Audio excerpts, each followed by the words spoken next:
That's right, ladies and gentlemen. It is Commissioner Cooper. And unfortunately, this is the last stop on our summer tour. But fortunately for you, it's my favorite show of the year. We're covering America's division, the AFC East. And we got one of our good buddies in here to break it down with us. Let's get it started. It's time for TSS Fantasy.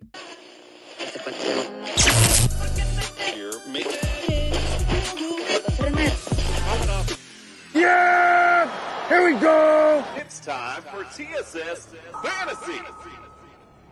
It is Commissioner Cooper. I could do a whole 49ers show right now. Ready to rock out with my gavel out. Oh yeah, baby! Don't sleep on my Patriots, And we're ready for football. Is that Joe Burrow with this wrist? I'm curious. I find you guilty of all charges.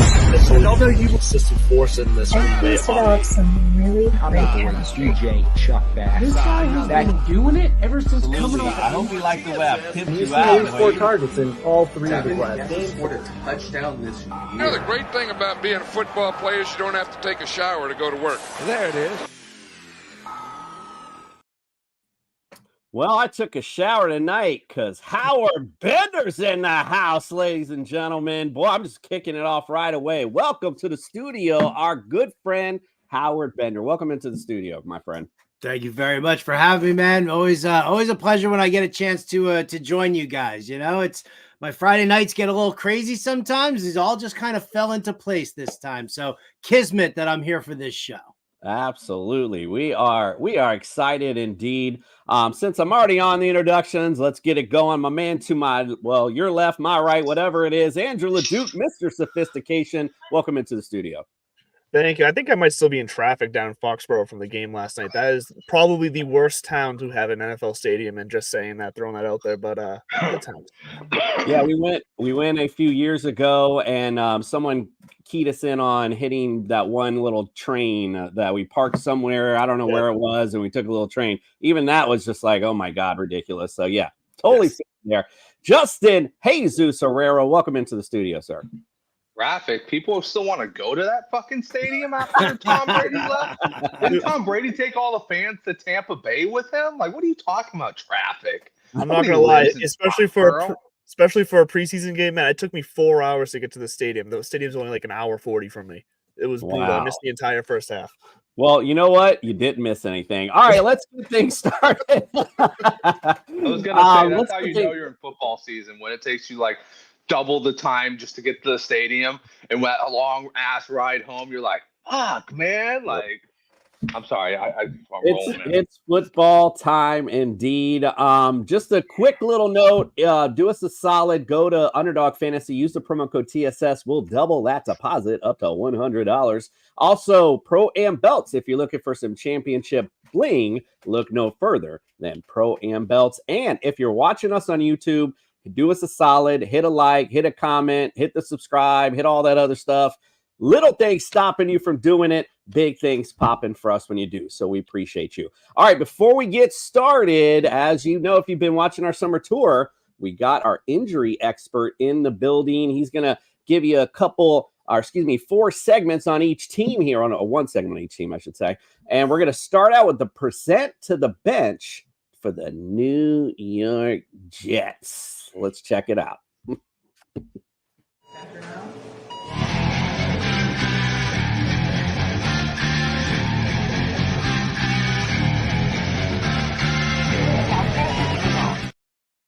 That's right. It's time for Brian Scott from the Injured List podcast. Percent to the bench.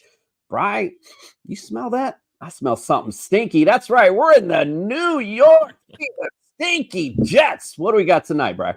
Okay. Well, let's kick it off with one of the stinkiest of them all, Aaron Rodgers. With that Hayabusa stuff he probably takes. You know, let's be clear. He was never, ever going to suit up last year. That was a pipe dream.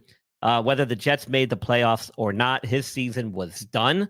Had he come back, it would have probably set him back several months. So the smart thing to do was to do what they did, which is keep him down. And now heading into this year, he should be way healthy and ready to go, considering it's his lead leg and not his plant leg. It makes me feel much better about that as well. So for that reason, I'm going to give him a percent to bench score of 15%. 25%, even though he's an older quarterback. His Achilles is never going to be the same. I don't think it's going to affect a guy like him who really relies on his arm more than anything. So that's my score for him. Conversely, Breece Hall, I think, is due for a breakout season. He's now entering year 2, I think he's 20 months exactly right now from his ACL reconstruction, which if you've listened to the podcast, you've listened to the show, that's ideal. So I'm giving him a percent to bench score of 10%. And then Mike Williams, he's coming off his own ACL injury from week 3 last season. And he's progressing through his recovery well, but I think they'll take him through the recovery process slow, a la Breece Hall a year ago. I give him a 25% score to the bench, and I think he'll probably miss the first few weeks of the season at the very least. All right, go check out the Injured List podcast hosted by Brian Scott. Now I'm going to go wash my mouth out with this disgusting taste in it. All right, see you next time, Brian. All right, it's all fun, Howard. I just want to let you know. We love you, bro. I mean, I know your team just stinks. That's all it is. All right, kick back, rewind it back. Let's get to the summer rewind.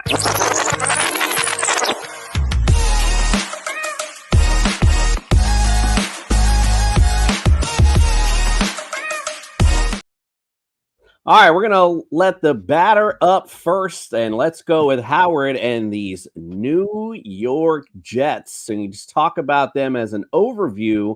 Some losses, Lakeland Tomlinson, Jordan Whitehead, not a bunch of huge losses, a couple little things here and there. Now, we know they added Hassan Reddick, but we do know, obviously, there's a little bit of stuff going on in the background there. We'll see how that plays out, but a key addition to an already great defense. Mike Williams, obviously, as well. We heard Brian just talk about him as far as fantasy perspectives is concerned. And Tyrod Taylor is making his yearly debut on a team as well. So Howard, obviously in the draft, offensive line was the first round pick, and some other key notes here. But I'm going to kick it to our expert on the New York Jets, Howard Benda, my friend. Sum up the Jets offseason in 3 words or less, and then expand on it for me. 3 words or less. It's just okay. How about that? I'll look at it in this realm. You know, the Morgan Moses trade I liked. Tyron Smith, if he's healthy, sure, right? Like, you needed to bolster that offensive line. You need to protect Rodgers. That's the main thing. There were no other moves that really, in all honesty, that really moved the needle for me that much. You know, the Hassan Reddick, I thought that was going to be great, but he's holding out now. The Jets have no reason to give in to him. So, you know, I don't really know what's going to end up coming of that. If he's with us, then it's great. You know, it helps improve the pass rush. I think defensively, they're rock solid. I like the fixing of the offensive line. This whole team just revolves around Aaron Rodgers. Whenever this team goes the way Rodgers goes, no question about it.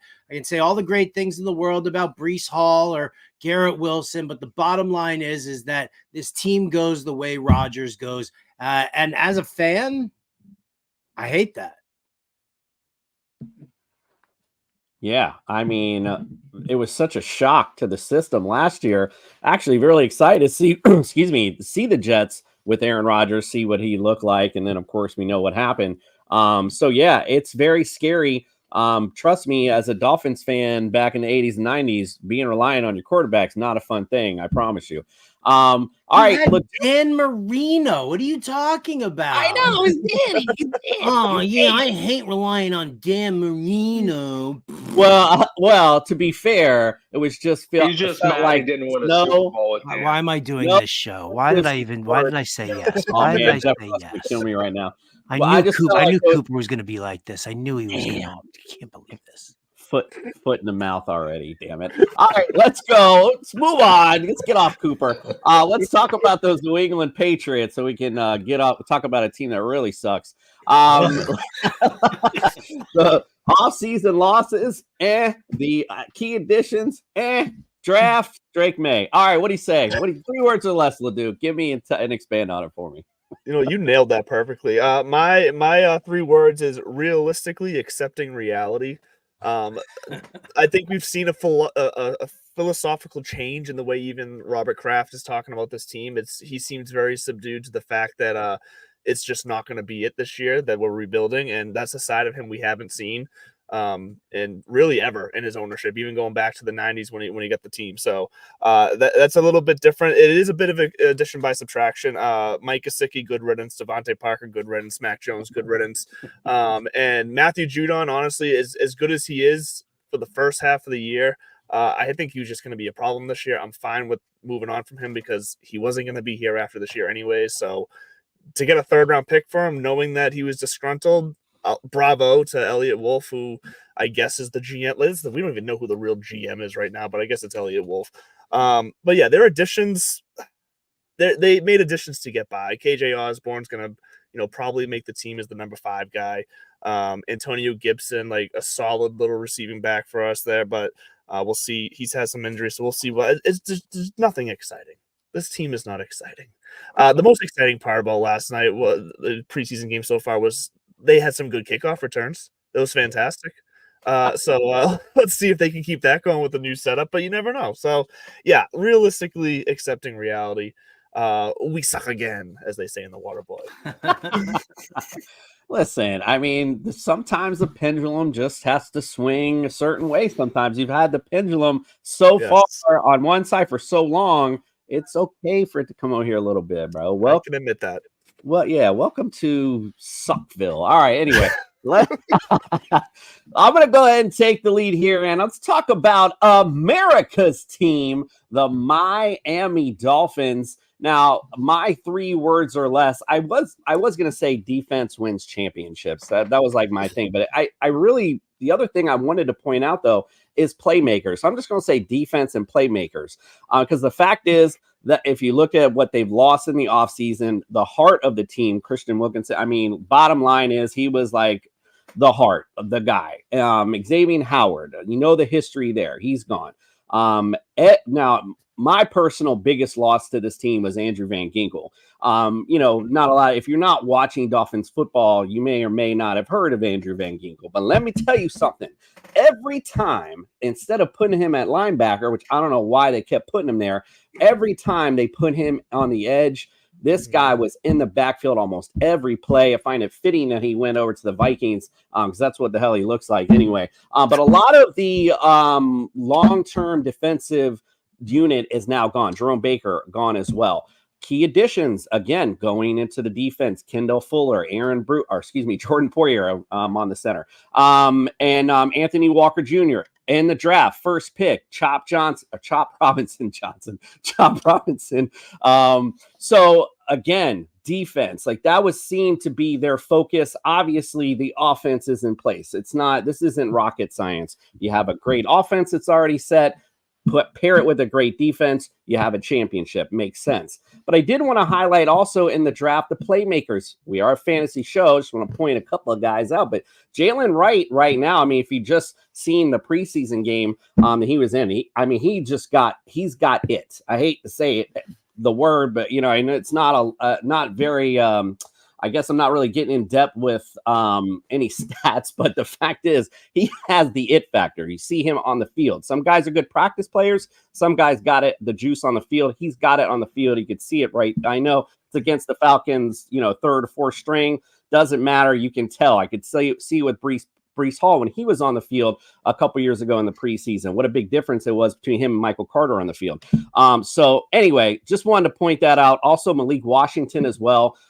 He looks like he's got some playmaking ability. And just guess what? He was on, if you're in the Scott Fishbowl League, he was back returning every kick pretty much for the Dolphins. So just maybe something you want to look out for there as well. But again, defense wins championships, and I just want to point out we got some playmakers too as well. All right, let's go on to the Buffalo Bills. Let's circle those wagons a bit and look at their offseason. Obviously, Stephon Diggs was a big loss for them. Gabe Davis, I'm just looking at the offense side of it. They did lose some key pieces on the defense as well, and didn't really add a whole bunch. I mean, Curtis Samuel, meh. Matt Collins, I know we used to play for America's team, so I used to, he's got some good days, and he's also got some pretty bad days as well. And Nicholas Morrow and Deshaun Williams as defensive tackles. Keon Coleman was their first pick in the draft, so just kind of hopefully trying to make up for that loss at the receiver. So, Justin, my friend, 3 words or less for this Buffalo Bills team, and expand on it for me. I'll give you 4 words. Josh Allen for MVP, because you failed to neglect it, or you failed to put out there that he lost Mitch Morse, his center. He lost Jordan Poyer, Leonard Floyd, Tyrell Dodson, Dane Jackson, and Mike Milano just went on the PUP list. Like, this team is already starting from behind the 8 ball. And if they're going to be making it to the playoffs, Josh Allen needs to be the MVP of the league, because there's no other way that they're fucking making it to the playoffs. Because, as usual, the Bills are going to have to find a middle linebacker from some scrap heap, practice squad guy. They're going to have to turn him into an IDP legend, and all these IDP guys are going to be screaming for him next year. Was that guy Terrell Bernard or something like that? Nobody knew who the hell he was last year. Now he's like some major guy. Why? Because the Bills obviously have a really good linebacking coach, and they obviously can spot really good talent. Mike Milano, Terrell Bernard, Dodson, all these guys came in pretty much no names, and they became something. So yeah, I'm gonna say this: the Bills, everything that they have set in place right now is kind of mid. You know, Dalton Kincaid, he's really good. He has that potential. You saw it at Utah, but last year his season was very mid. James Cook, you saw it, but the touchdowns were not there. He's very mid. He has the potential to go up just like Kincaid. Keon Coleman, the second-round pick, who they kept on trading all the way back to get, he, in my opinion, is very much a mixture of Quentin Johnston and DK Metcalf. I don't know if he's explosive enough to handle the red zone duties, or if he's just really tall and can't run good routes. And then, you know, you got Curtis Samuel, Mr. Utility, so hopefully they'll get him worked in. Obviously, the Joe Brady connection is what they were going for there. And they also got another sneaky guy, KJ Hamler, who could be an interesting slot receiver. But yeah, the whole synopsis of this thing is Josh Allen's got to play out of his freaking mind, which he's already been doing for most of his career. But he's got to be playing even more out of his freaking mind.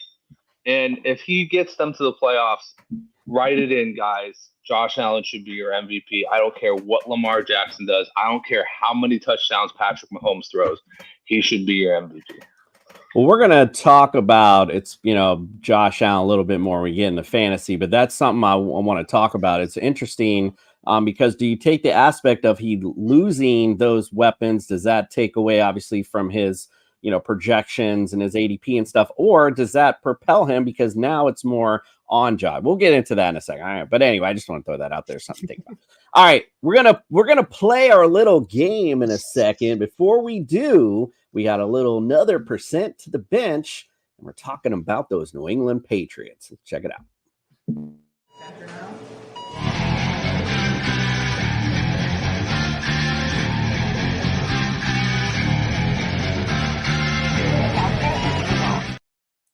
Brian Scott in for his percent to the bench for the New England Patriots. Kind of new indeed. Brian, what do we got tonight for the Pats? All right, kicking it off with Kendrick Bourne. He's coming off an ACL surgery from last season after he injured his knee in Week 8. He's had ample time to heal and rehab. But just like Mike Williams and Daniel Jones, both coming off their own ACL injuries, I think he's going to take it pretty slow. And it's going to be some time before we see him back to his pre-injury skill level. So I don't think he'll be 100% first half of the season, more likely the second half. I'm giving him a percent to bench score of 25%. Hunter Henry, he missed some practice time recently, and it does look like, or didn't look like he was available for the next preseason game. I think they're going to be resting him for what the team is calling a mild injury, but undisclosed. So we'll have to give him a percent to bench score of 10%. Doesn't sound like it's serious. And then Ramondre Stevenson, he went down late last season with the season-ending high ankle sprain from a hip drop tackle. That move's illegal now, so that should protect him going forward. With surgery or not, I don't think he had surgery in the offseason. He should be well recovered, though, regardless, and should have a healthy start to this year. I give him a percent to bench score of 10%.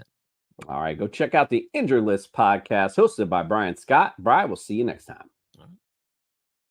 All right, I find myself in an interesting spot tonight as we play Fantasy Quiz Show, as I'm not going to be hosting tonight. I'm going to be playing along, and Justin probably put himself in the driver's seat.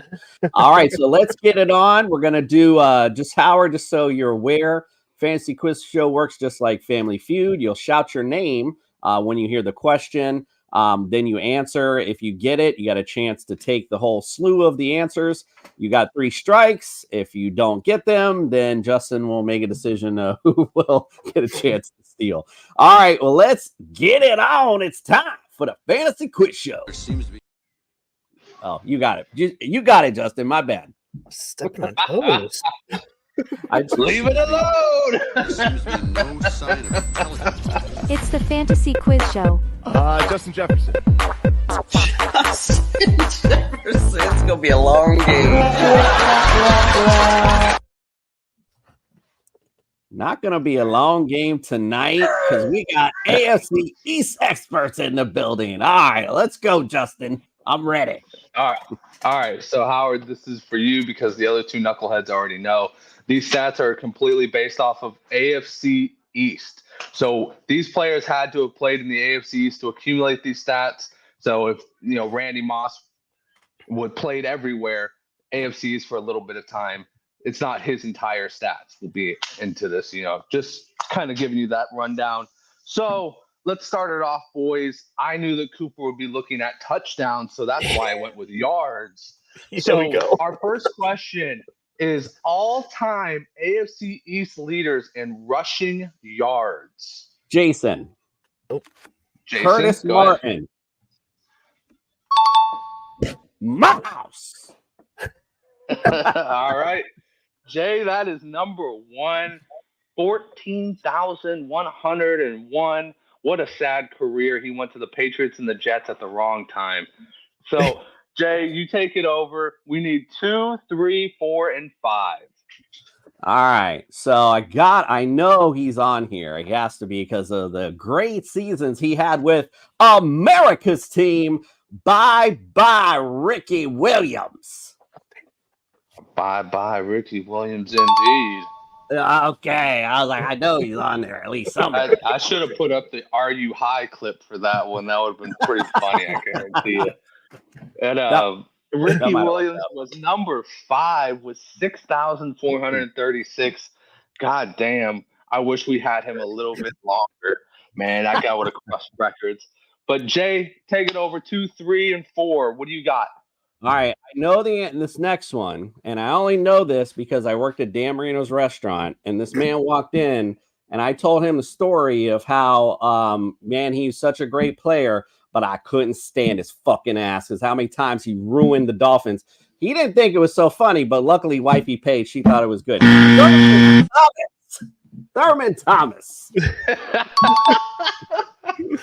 My bad. How to tell that story? Jay, I get that. Jay, we got a time limit here. We got to get to. All right, my bad. My bad. I had to get that out there. No. I'm only fucking with you. You know that. But yes, Thurman Thomas, the legend himself. Wish he got a Super Bowl ring. He deserved it. 12,074 yards. What a terrific career. But do you know 3 and 4?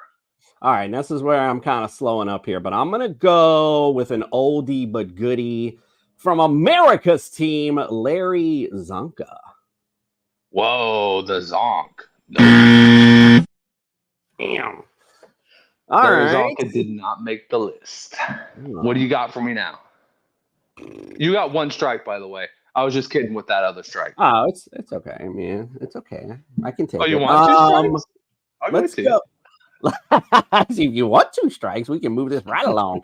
Let's go with. I'm gonna go with a Buffalo Bill. Let's go, Fred Jackson. Ooh, Fred Jackson. The end of his Much career. like Fred Reyes, he is missing from this list.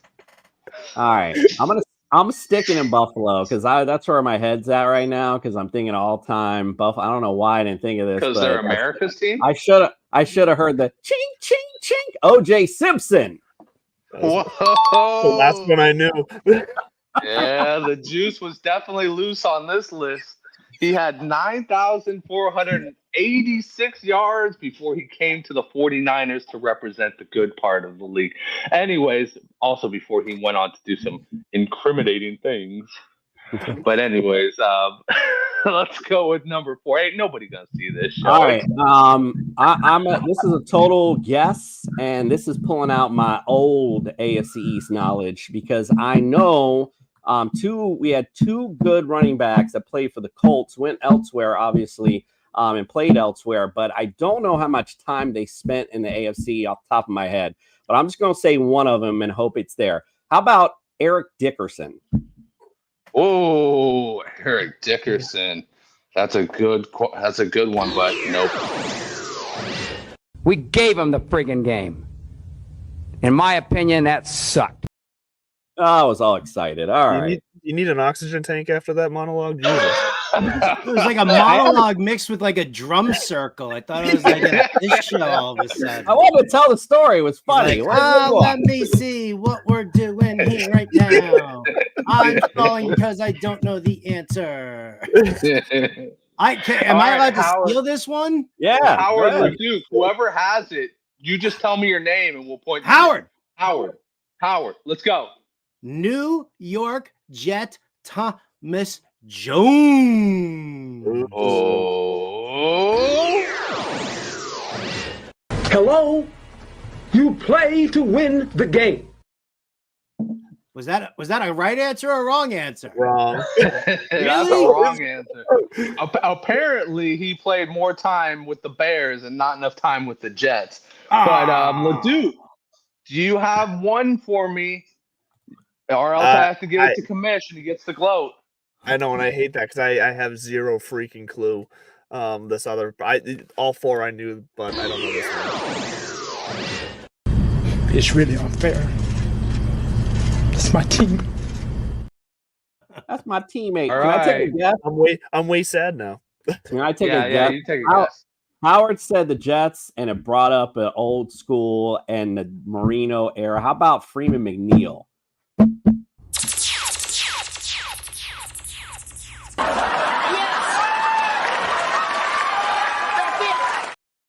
Old school. There it is. Somebody's got their Google open. I already looked. I already looked. I already knew where we were going, so I already looked earlier. I don't need to Google.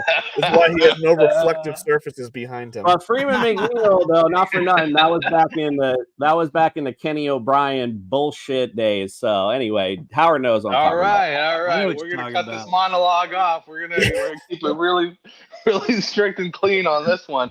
All right, guys. Here's one that I know Coop didn't look up, because I was trying to trick him with this one. Uh-oh. Tell me, guys, all-time AFC East receptions leader. So who has the most catches in the AFC East? Howard, go ahead. I'm going to go with, I'll just stick with the Jets. How about Altoon? Altoon? Wow. I thought Andrew, for sure that'd be there. Me too. Is Stanley Morgan on that list? All right, I'll go. How about the preacher, Irving Fryer?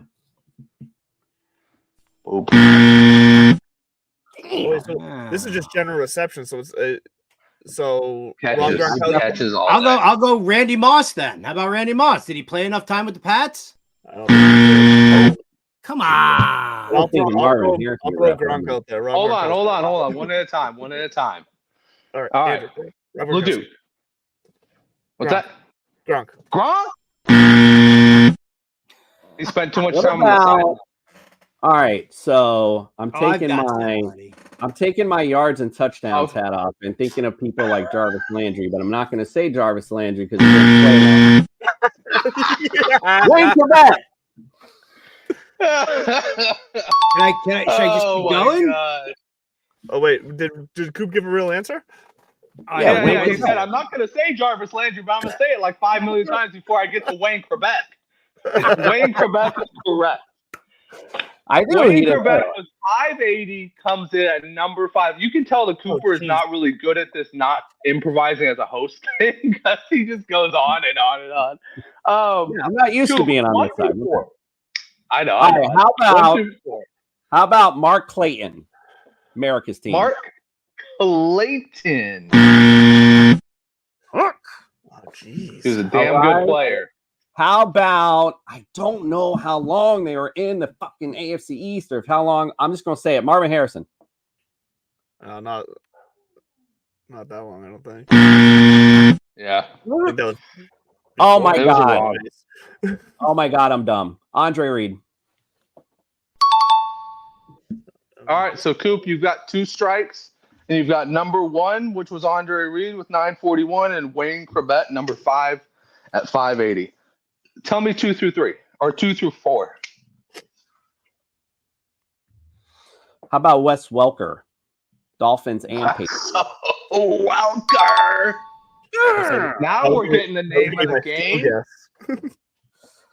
It's about the slow drive all the way downfield, not just the over-the-top guys. And the multiple teams in the same division.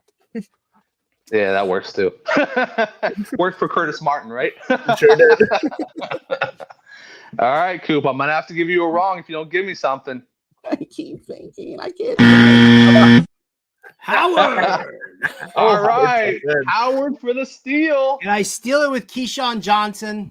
Oh. Oh, what are you talking about? Good guess, though. Good guess. Damn it.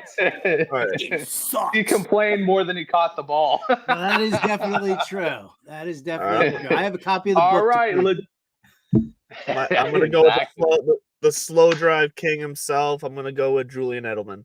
My God.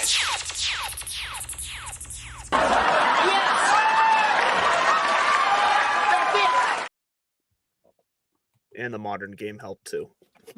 Man, the little white boys in the AFC East representing. That's it. So the last one was Eric Moulds. Eric Moulds. Julian Edelman had 620. Eric Moulds had 675. Guys, next question is passing touchdowns. Who has the most passing touchdowns in AFC East history? Jason. Tom Brady.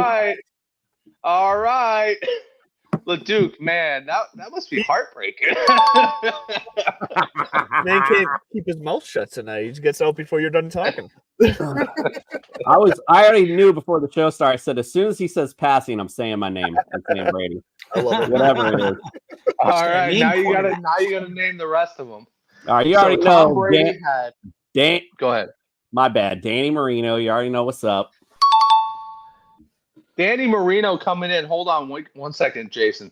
Danny Marino coming in with your favorite number on earth. Can you tell me what it is? 420, baby. 420. I don't want to tell you how I know that, but that was on my name tag at Dan Marino. So whatever. I'll shut up now. All right. So we need 3 through 5. You got that for me? Yeah, I think. Well, the other guy that came up with Jim Kelly, like off the top of my head. Oh, Jim Kelly. No, that's there. No. He's number 3 with 237. Now we just need 4 and 5. All right, let's go. Played a long time. Drew Bledsoe. All right. Drew Bledsoe. You can tell that Jason definitely knew this question was coming. Oh, yeah. Well, Jay, tell me number 5. What's number 5? Let's stick in that. Well, that's not the same thing. Ken O'Brien. No, what? What? Nope. All right, I'm still doing the same era. I'm gonna go Steve Rogan. Whoa. Here we go. He was just faking you guys out. He knew the entire time.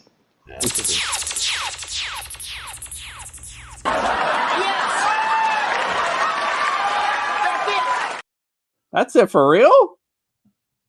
Yeah, you got them all. Steve Rogan, 182. I was like going just through that era. I was like, ain't no way Steve Rogan up there. Oh my god, that's awesome. Hey, how many did he throw? All right. 182. Okay. Wow. Yeah. If you don't know, now you know. I was ready for that, except for Grogan. Yeah, you definitely knew that one. I'm afraid to ask the next one because I'm pretty sure you know the next one as well. But I will ask it nonetheless. Jason is up 2. LeDuc has 1. Bender, you need to pick it up a little bit, my friend. But next one is field goals made. All-time AFC field goals made. Hit me up. Who's up? Vinatieri is going to be on that list. I said Andrew. Adam Vinatieri is going to be on that list. You got it. Nice. All right, that's about the only. Even though he didn't play on the Colts when they were in the AFC East, he still had enough. Yeah. Adam Vinatieri, number 4, 263. Duke. Let's keep rolling. Yeah, so I'm probably going to get the rest of these wrong. I'm just thinking longevity. Is Nick Folk on that list?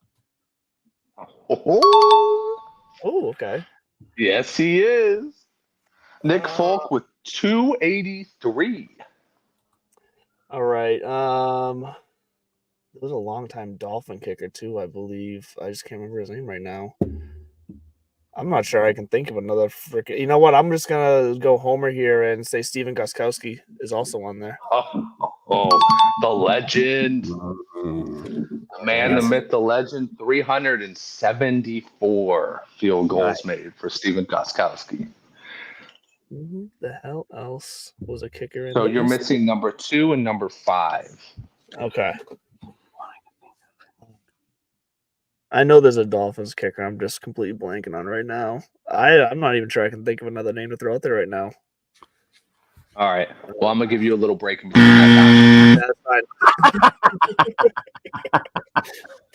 You know what's funny? It's a big X sound in your ear does not make you think better. Really? I thought it was gonna jar the memory for that Dolphins kicker. Yeah, that's shock therapy. Yeah. Oh wait, what was it? You're just thinking Ray. Was it Ray Finkel? That's the problem. I might have this name completely wrong, but this name just jumped to my head, so don't hate on me if I'm completely. Was there a Jason Sanders? There is a Jason Sanders, but not on the set. Was that the Dolphins? That's a very current one. He's a current. Oh, Dolphins that's why he's kicker, a current Dolphins kicker. That's yeah. All right, I'm ready to steal. Oh, damn, he's right. I can't quit then. I'm gonna have to though, because I have no freaking clue. All right. When you got no freaking clue, it's time to bring out Mike Singletary to give you. Cannot play with him. Cannot win with him. Cannot coach with him. Can't do it. I'm gonna steal this one with longtime Jets kicker Pat Leahy. Bubba!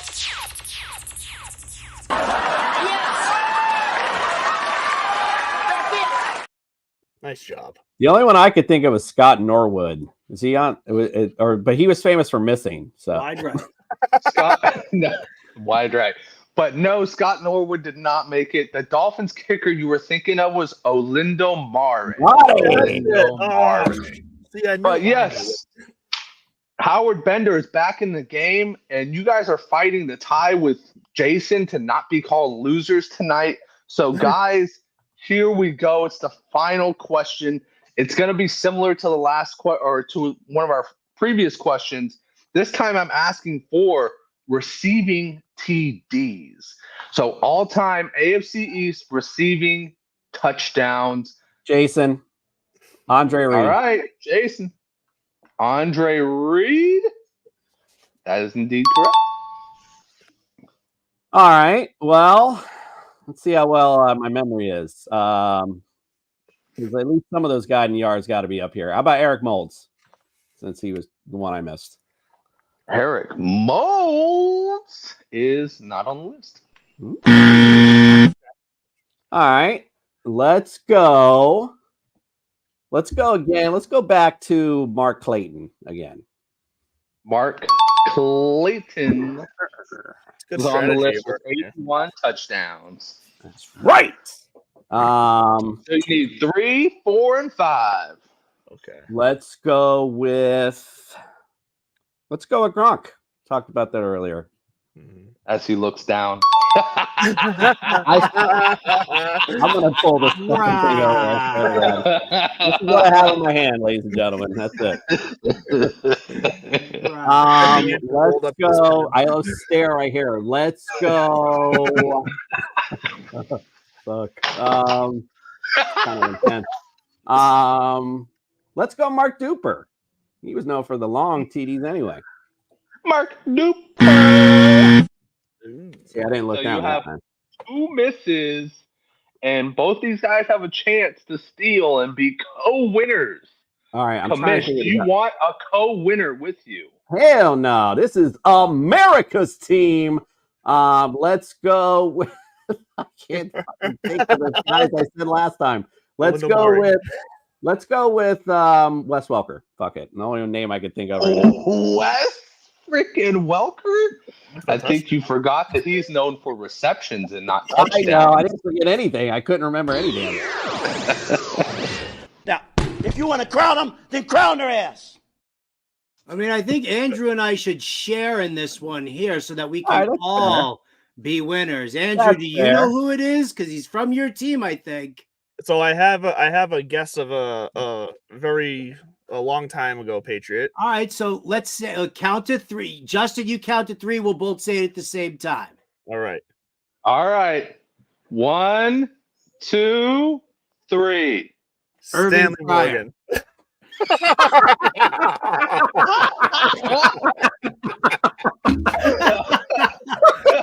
Well, one of us is right, one of us is wrong, probably. What do we got?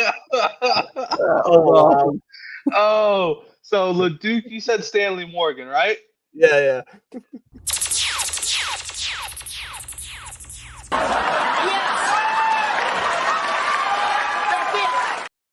I had to try him again after getting him wrong earlier. I think I got him wrong earlier. All right. No, that was awesome. That officially makes LeDuc and Kamish our co-winners of the day.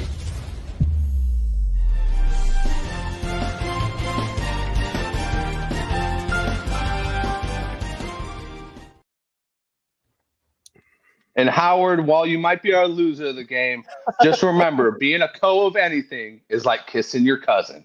It just ain't right. Oh, man. Hold on 1 second. It's very anticlimactic, Justin. I know. Thank these. They call me dumbass. Black cotton stupid. So you're telling me there's a chance? Not a chance for the AFC East. 1 second. Jason, I just put that loser button where it should be, right underneath the winner button. Yeah, I know. Halfway across the board. I realized what happened when you were like, hold on a second. I was like, oh shit, I forgot to put that back. Yeah, that's my bad. All right, well, let's move on. Fun game. I hope everyone had a good time. I know I did. All right, now we're going to be talking to Brian Scott once again, and he's going to give his percent to the bench on America's team, the Miami Dolphins. Check it out.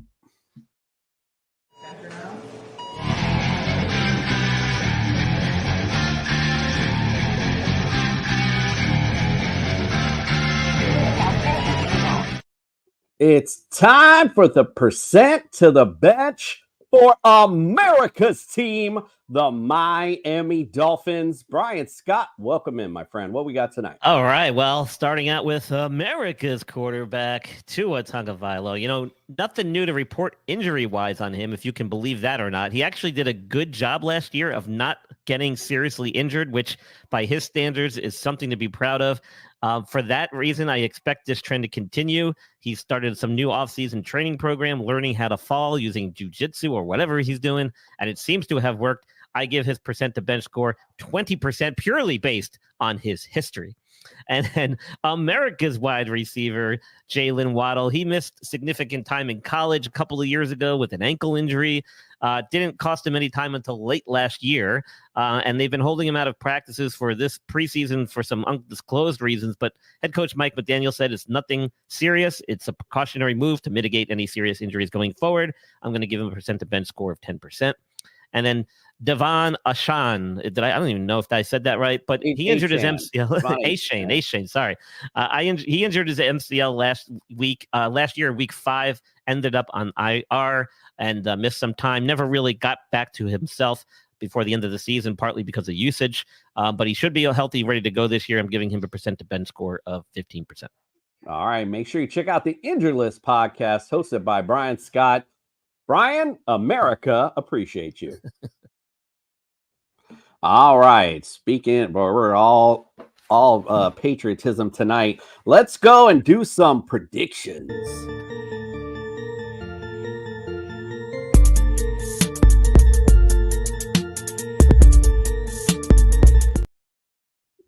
All right. Not only do we have a Jets expert tonight, we got a fantasy expert too. So he's got some good insight for us on this Jets team. Howard, how far do you think this Jets team's going to ride this year, and give us some good fantasy nuggets for your team going into this year?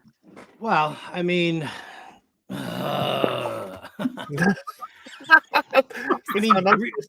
fantasy, from a realistic perspective, I don't know, maybe 10 wins. I'll feel good with 10 wins this season. But again, it goes the way Rodgers goes. If he stays healthy, they can do it. 10, 11 win team, make the playoffs, and then we'll just kind of see where the chips fall. The offensive line has to continue to be strong, and the defense should be their bread and butter. They don't have to score 50 points a game. They can, be solid with defense. They just have to, make sure that they stay in it on the regular. From a fantasy perspective, obviously Breece Hall, obviously Garrett Wilson. The one thing I will say that you do have to be concerned about in the realm where listen, I love Breece Hall, but I'm taking Bijan Robinson before him in drafts. Little known fact that few people realize: Aaron Rodgers leads the NFL all time in 1-yard touchdown passes. He is a stat patter. And so when he gets down to the 1, yes, maybe Breece gets involved, obviously.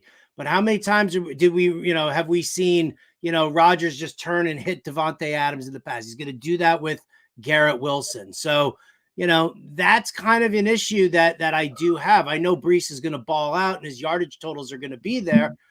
Hopefully his touchdown totals are going to be there as well. Garrett Wilson, the receptions, the yardage, that's going to be there. The touchdowns will be there as long as Rodgers is there. If Tyler Conklin can do what Robert Tonyan did a couple of years ago and just like corner Rodgers and be like, yo, just tell me what you want me to do and I'll do it. Tell me where you want me to be and I'll be there. Like that's what Tonyan did, and Rodgers and him worked together, a lot more closely. So if Conklin does that, he could be a factor, because I'm not really that bullish on Mike Williams anymore. I used to love Mike Williams, absolutely. But, another knee injury, another, long extended absence. I worry about that. Malachi Corley's got some talent, but he's still a rookie. And, I can't really jump in on that. So Jets defense, Breece Hall, Garrett Wilson, I'm locking them down. Maybe for funsies in a super flex league, I'll take Aaron Rodgers as a second QB, but that's about it for me. So 10, 11 wins, maybe, if we're lucky, if he stays healthy, and some great high-end fantasy value in Hall and Wilson. The rest of it, some possibility of potential with Rodgers is, of course, he, as you said, it kind of goes through him. So if he is healthy and this offense starts to click, who knows, could be one of those low-end league winners that you have in your back pocket. Yes, Justin, I forgot the question for the guest of the night. Yes, sir. Hey, Howard. Yes, sir. Why the hell don't people talk about Breece Hall the way they talk about Bijan Robinson? Everybody's like, Bijan Robinson, next CMC, book it. Like as if Brees Hall didn't get 76 catches last year for almost 600 yards and 4 touchdowns with a terrible quarterback. So why aren't people hyping up Brees Hall as much as they are B. John Robinson? Sorry, because you do have to watch what's going on. Like design screens, sure, but is Rodgers a check down guy? No. Like not even in recent seasons. He's not a check down guy. He plays the hero. He'll take the sack. So I think that that's one of the troubling things. Like, and again, that's why I think everything about this offense goes the way Aaron Rodgers goes. So as much as I love Brees Hall and love what he did last year and the talent, Rodgers is a glory hog, and he's going to make this all about him. And that is going to put it's going to take some of the shine off of Brees Hall. So, I mean, I love him still. And I have him, as the number 3 running back for fantasy purposes in PPR and standard. But, there is that element of Aaron Rodgers kind of ruining things. If you're watching on YouTube, if you notice Justin leaning back, if you're not expecting 2 feet to come up like on the end screen with holes in the socks, like something's wrong with you. All right, and what's promised to be the shortest segment of the season, let's go on to LeDuc and talk about the Pats and their fantasy aspect this year. Yeah, that's fair to say. It's pretty much Ramondre Stevenson. That's pretty much it. And honestly, he's running back 20 right now, I believe, in ADP. That feels about right. That's about where I see him being. Even someone like Antonio Gibson, a lot of people take the thought that with either a semi-backup quarterback in Jacoby Brissett or a rookie quarterback in Drake May, whoever it is that's playing, someone like an Antonio Gibson, which is a receiving back, becomes very useful because they lean on the checkdowns, like the quick releases. Antonio Gibson, I think, is going around 40 right now for the running backs, and I feel like that's probably still a little bit too high because I just don't think there's going to be a lot of touchdown potential with this offense. And because of that as well, I don't even think the defense is going to be near what the high-value fantasy defense that they were in the years past because they lost Christian Barmore because of the sickle cell anemia. They've now lost Matthew Judon, who was basically their big-time sacker. So they really need Josh Uche to come back from this injury and step up. But it's asking a lot. They got a very physical, very fast secondary, but young and prone to mistakes. And it's Ramondre Stevenson is really the guy. That's it. You know what? I'm just going to throw something out there for Andrew to make him feel a little bit better.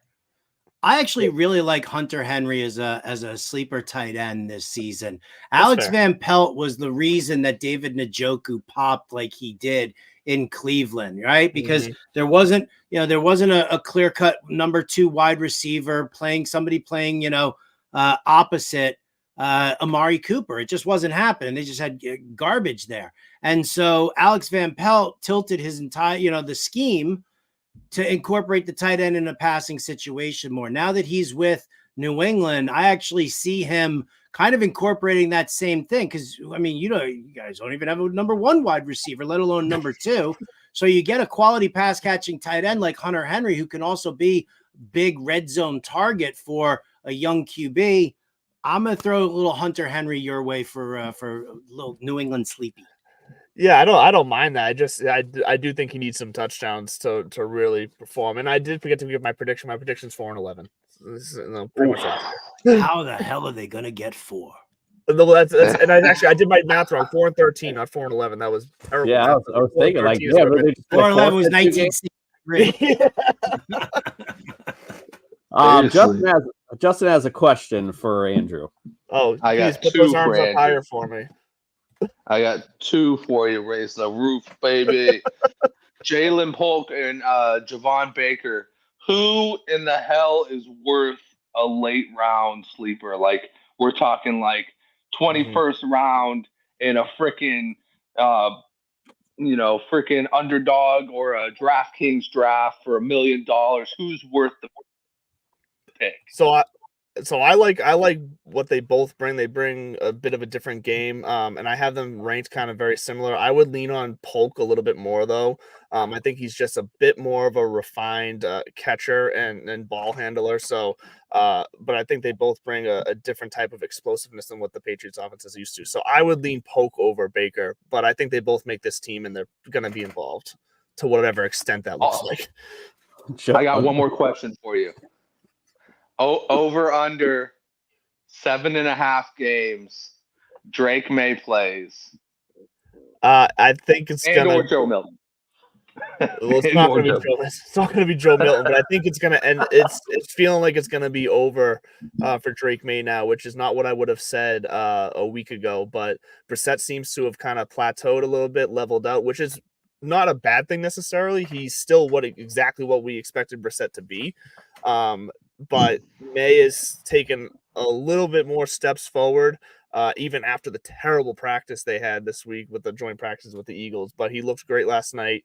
And it just feels like the coaching staff, the way they're talking after last night, they're setting the stage for May to get some more playing time than I think they anticipated. And I don't necessarily agree with it, but I think he plays more than 7.5 games. Well, you can Would you draft him over Justin Fields? No, because I think Justin Fields has a legitimate start to start week 1. You can tell Andrew missed the first half of that game because you would totally be agreeing with it if you watched Jacoby Brissett's performance live. I heard about the interception, and I saw the replays today, and it was that end zone interception was like something like we used to see out of Mitch Trubisky. No bueno. Best way to get a young guy, just get him out there, man. Just stop wasting time. But behind that offensive line, he might be dead.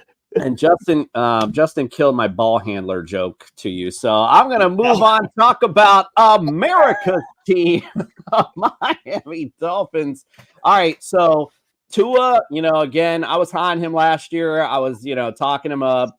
Comeback play of the year. I was saying last year, blah, blah, blah. So look, the bottom line is I find it really, I don't know, it's almost getting to be somewhat of a pattern. We'll see how it plays out this year. But the Miami Dolphins offense always starts out very hot. It's confusing. I guess maybe it's the heat. Is it the schedule? I don't know. It could be a lot of factors. Could be all factors playing in. But the fact is the Dolphins have started out hot and then have cooled off significantly as the weather cools. To that point, Tua last season over 8 weeks was QB number 5, week 9 on QB 20. So a significant drop, obviously, in his production. Again, we can go to injuries, we can go to schedule, we can go to a lot of different things. I don't know. We'll see how that pattern plays out this season. But at the end of the day, when you're talking about, I'm just going right into the fantasy aspect. You already know I think Super Bowl, so I don't need to waste my time with my prediction.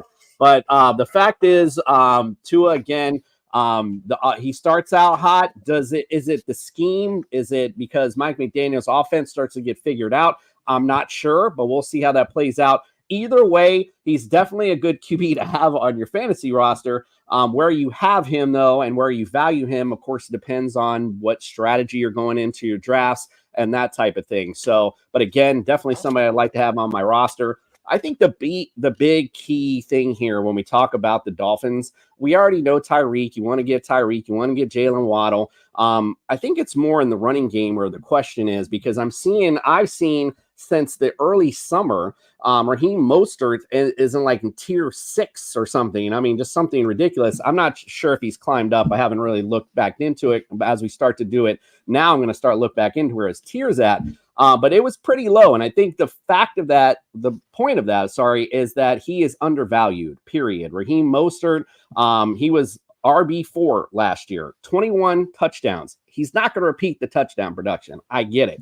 Still going to be a good running back to have. Devon Achane, obviously huge. I think I saw a stat, maybe, again, on the internet, but they said he had more, I think it was 40-yard plus runs than Reggie Bush had his entire career, or something like that already. Very explosive, a lot of playmaking ability. Obviously, somebody you want to get onto your fantasy rosters, but let's see how that plays out, obviously, in the season. I think there is a very high value for Achane, which I don't have a high as a value for him. I have more. I would want to draft Raheem more because I can get him later for a way lesser pick, I guess, if you will, or ADP value. OBJ, whatever. Haven't seen him on the field. I'm not sure if we will. I don't really care, but I thought in the offseason that was basically for him to be a red zone threat. That was something that I feel like this offense always lacked. Against the Chiefs, against the Bills late in the season last year, twice. Tua went to Tyreek. It looked like it was a backyard throw that threw to my dad. It just looked awkward. It didn't play right. Tyreek's not that receiver. So maybe he's that guy. I don't know. Jonnu Smith, maybe he's that guy. I'm not sure, one of those two, but I'm not really trying to put them on my rosters. We'll see how that plays out. But Dolphins, all the way, Super Bowl prediction, 14 wins. I'm predicting. Let's go. All right, let's talk about the Bills. Justin, close things out. What do you say about them Bills? Yeah, so I guess I didn't have a question for you, but I did. But my bad. Oh, my bad. I'm sorry. Did you have a question? No, if he didn't spend so much time monologuing early, he'd get his question. Move on, Justin. So let's talk about the Buffalo Bills for a second. I think that across the board for ADP wise, the Buffalo Bills are all affordable. Josh Allen has definitely got that QB1 feel to him.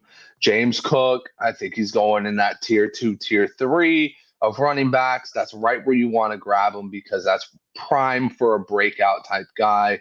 Dalton Kincaid's a little bit higher, but properly so. I mean, he's pretty much the number 1 wide receiver on this team. And, the debate is Keon Coleman, Curtis Samuel, whoever else you want to throw into that loop. I think that Keon Coleman at his cost right now is, he's worth the shot because that's kind of where you're going to be getting some of those like wide receiver 3s anyways. And if he's ends up being the true deal, then he's going to be worth it 100%. So, take the shot on somebody like that. But yeah, I think the biggest deal right now is probably going to be James Cook. I think that this guy is primed for a season where he gets a lot more touchdown opportunities. A lot of people are talking Ray Davis.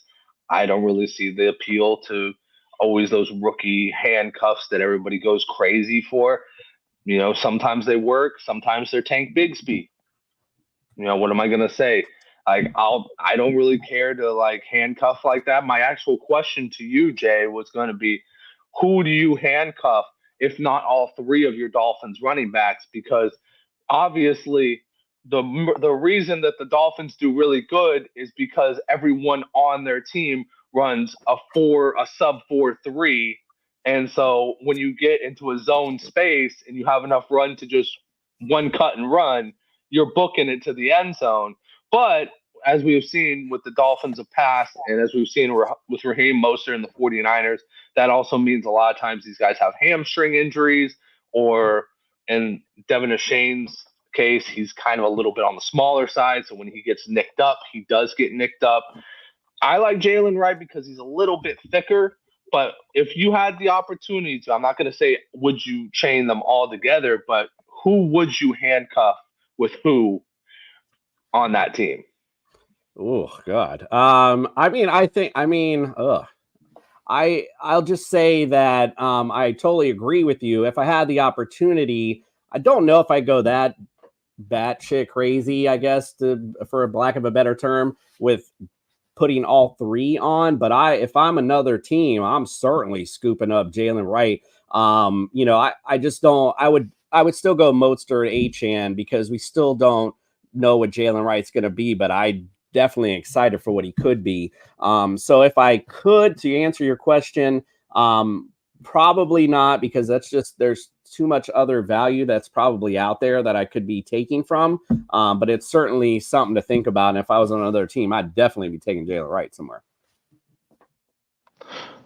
Awesome. Cool. I think that's all right. that's good for my question. Sounds good. All right. Well, will close things out tonight with one last percent to the bench while we circle the wagon for the Buffalo Bills. Check it out.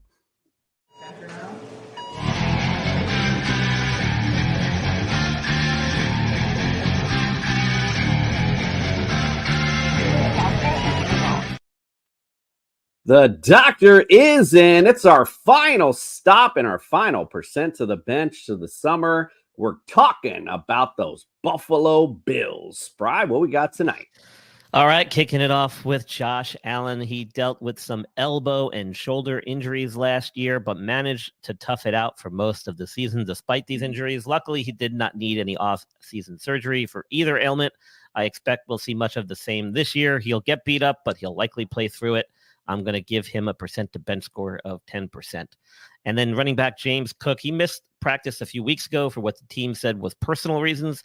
He did not miss any time last year due to injury, and I see no reason why that shouldn't be the case heading into this year. Simply being a running back in this league, however, does pose some inherent risks. I'm giving him a percent to bench score of 10%. And then Dalton Kincaid missed one game each of the last 2 seasons with concussion injuries, and let's not forget those have a cumulative effect, so it won't take as much to cause trauma to his head again and so forth. So he did miss some time before that with a tailbone injury, but I give him a percent to bench score of 15%. All right, sounds good, Bri. Bri, appreciate you on the summer tour with your percent to the bench. We'll see you during the season, of course, on your house during our show. So we appreciate you, sir. All right.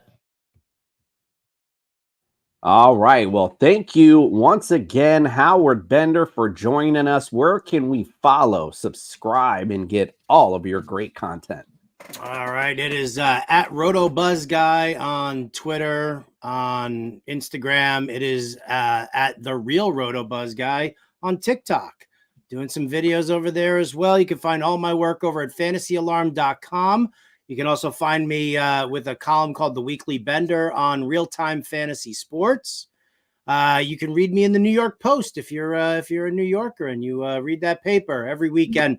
I've got a fantasy football column in there. So yeah, that'll do it. You can also hear me on Sirius XM Fantasy Sports Radio Monday through Friday, 6 to 8 p.m. Eastern, channel 87.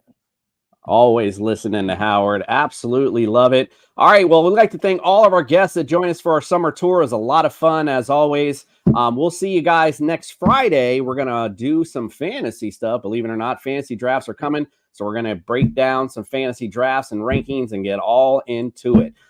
From us to you, we appreciate you. Thank you once again, Howard, and we are out.